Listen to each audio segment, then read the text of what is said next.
Assalamualaikum warahmatullahi wabarakatuh. Alhamdulillah, alhamdulillahi rabbil alamin. Wabihi nasta'inu ala umuri dunya waddin. Wa ala alihi wa sahbihi ajma'in. Amma ba'd. Yang saya hormati para jamaah hadirin online sebagian, yang saya hormati dan saya banggakan seluruh masyarakat Indonesia yang insya Allah dimuliakan oleh Allah Subhanahu wa ta'ala. Allah telah berfirman di dalam Al-Quran yang berbunyi, وَلْيَخْشَ الَّذِينَ لَوْ تَرَكُوا مِنْ خَلْفِهِمْ ذُرِّيَّةً ضِعَافًا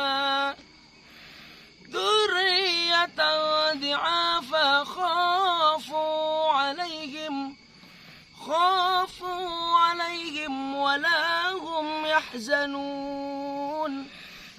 Dan hendaklah kamu harus takut kepada siapapun, khususnya kepada Allah, ketika kamu sekalian mempunyai keturunan yang lemah.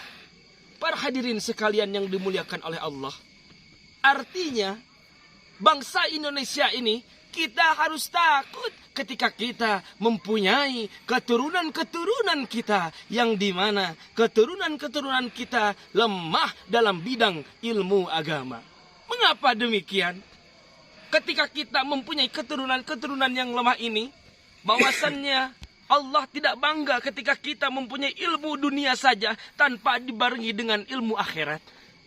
Allah menciptakan manusia, wa ma khalaqtul jinna wal insa illa liya'budun. Allah menciptakan manusia dan jin tidak lain hanya untuk beribadah.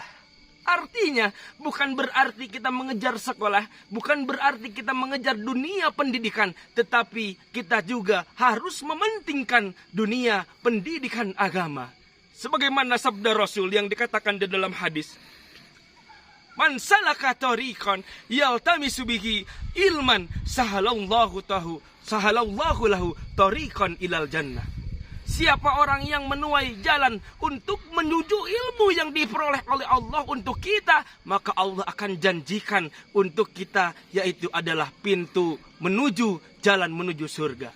Para hadirin sekalian, artinya ilmu yang kita miliki tidak akan diterima ketika kita tidak mempunyai ilmu agama.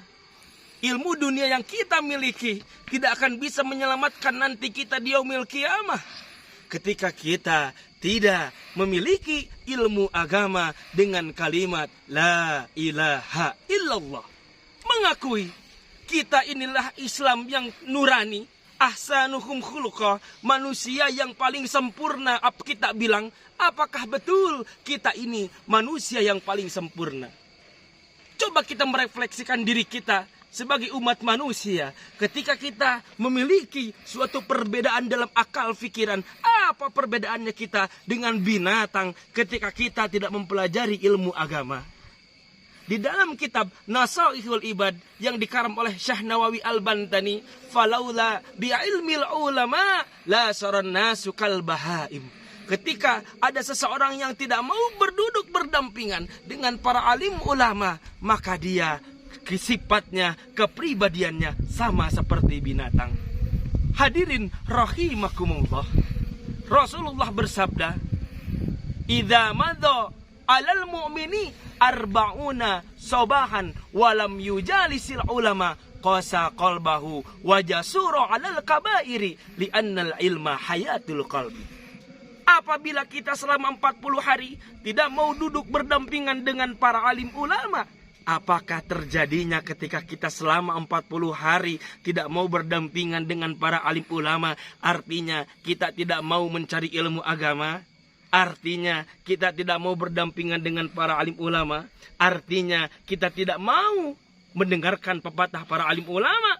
Qasa qalbahu, maka hatinya akan mati. Wajasura alal kabairi, akan mudah untuk melakukan dosa besar. Mengapa demikian? Li'annal ilma hayatul qalbi, karena sesungguhnya ilmu itu adalah penerang hati kita sebagai umat manusia ketika kita berada di alam dunia. Hadirin rahimakumullah yang telah setia mendengarkan kajian Islami yang mudah-mudahan kita semua selalu ditolong dengan ridha Allah, selalu ditolong dengan rahmat Allah. Semoga kita bisa berkumpul nanti kita di jannahnya Allah Subhanahu wa ta'ala. Cendrawasih dari Irian, terima kasih. Cukup sekian. Billahi taufiq wal hidayah waridha wal inayah. Wassalamualaikum warahmatullahi wabarakatuh. Sip.